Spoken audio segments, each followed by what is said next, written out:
Hi everyone, I'm Michael Gordon. The global banking system has found itself suddenly back in the headlines in the last 2 weeks. It started off with the failure of Silicon Valley Bank and along with two other banks.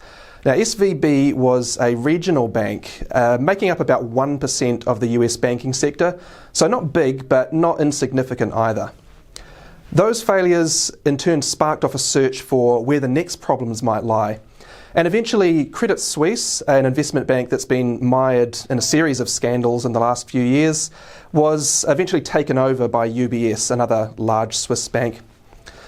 So is that the end of it, or is there more bad news that's yet to be revealed?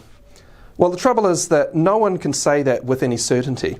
What we do know is that global interest rates have risen quite a lot in the last year or so, compared to the lows that we saw after the COVID shock.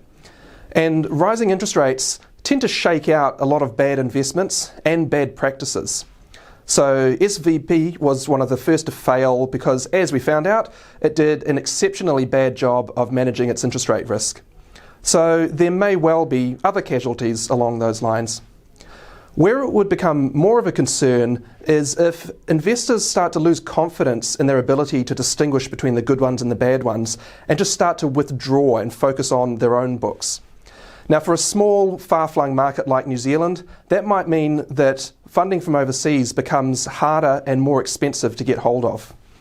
And that in turn could bring the Reserve Bank into play if they thought that interest rates were rising by more than they'd intended.